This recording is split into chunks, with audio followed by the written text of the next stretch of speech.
actually looking for you. It took you long enough. You're coming with me, Hook. Now!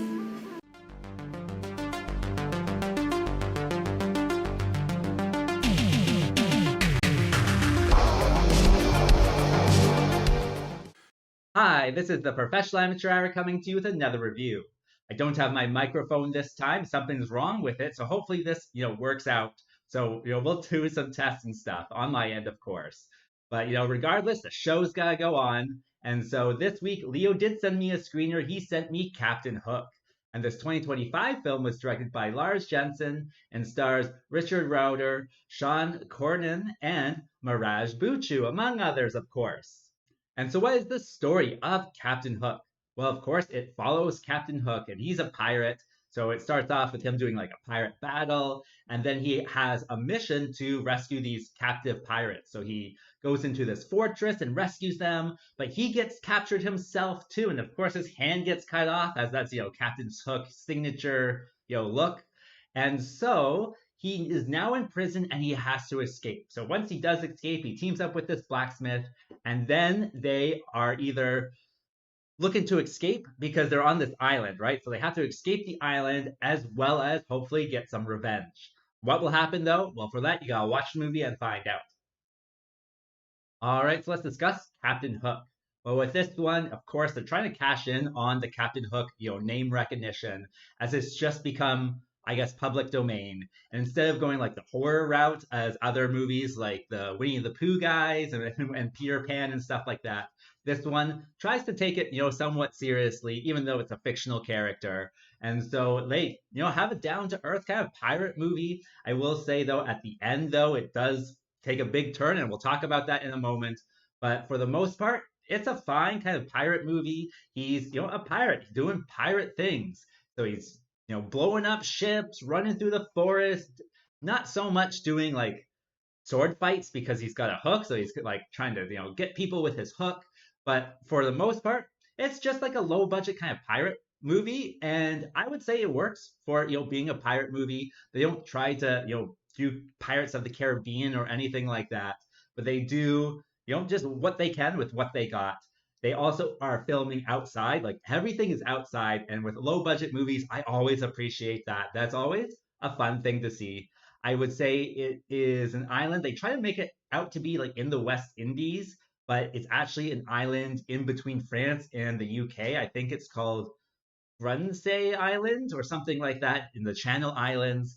And it's a beautiful island too. Like they're running around and you're looking at the foliage and like, oh, look at this, look at that. Lots of ferns, I would say, in this forest. But yeah, they're just running around on this island. And I do appreciate them just being outside and doing things. So anytime a low budget movie can do that, I want to follow along with it. So that is good. Other than that, I did enjoy the last 30 minutes more than anything else. The last 30 minutes are like a completely different movie, and even the last 20 minutes is just, off the hook. No pun intended on that one. But it's just a crazy kind of thing that they start doing, and it's such a right turn or left turn. Like it's just complete turnaround from what they were doing. Like I think at one point the guy says, all right, we tried it my way, let's try it your way, and it just goes crazy after that. And so I really did enjoy the last 20, 30 minutes. You do have to get there, and it is a lot of them running through the woods and stuff, but man, it's such an interesting turn. Like I never expected that. I never even thought of that type of stuff happening. So when you do see it, you're just like really kind of blown away by that ending. What else? I did enjoy the music and the acting. Like it's a fine movie. Like everyone's doing a fine job with the acting and the music. I think works to build suspense or build action or whatever it is that they're trying to do with it. And so technically, all the technical stuff is good. It's certainly just a good movie, just to play in the background. I would say it's just low budget, but here on this channel, we don't necessarily take that into account. Certainly, it might affect it, but ultimately, it's a fine movie. I think that brings me to what doesn't work with this movie. Well, with this one, it's pretty quiet like all the time. Like there's very little dialogue in this whole movie, and even when we get dialogue, like sometimes it starts in the middle of a conversation, and it's just like, why would you even do that? It's very awkward for the audience. The one that I remember the most is, these characters, they're running through the forest, escaping somebody, and then it will just show them walking, and one character says to the other character, "What do you mean I can't go with you?" And it's like, go where, and what does what that mean anyways, and what's what's happening, right? So there's a lot of kind of dead air with some music, and it just kind of takes away from it, I think. Like, I want to get to know the characters, and you get to know characters through them talking, not just watching them run through the forest, right? So that, I think, is an issue. I would have preferred, more dialogue just to know what's going on sometimes. Also, if you don't like the forest, you're not going to like this one. It's a lot of just them running around this island. And I enjoyed that part, but at the same time, that's that low budget quality, right? Where you're just using the same stuff over and over and over again. Just like talking in rooms, but this is, I would say, 100% better than talking in rooms, of course, running through the forest. It does get a little bit repetitive by the end, like they're just always in this forest, but at the same time, at least they're outside. What else?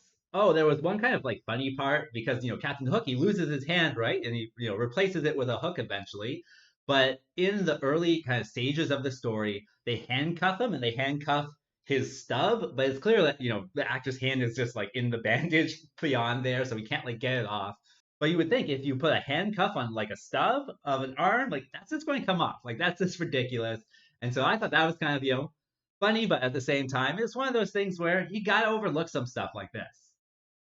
So would I recommend this movie? I would say it would probably be good as like a background movie, like if you just want to play on your phone and kind of quasi watch something. This is good to press play on, and yeah, I think that's probably the best way. Of course, if you like pirate stuff, why not? Like Captain Hook is a big fictional character, right?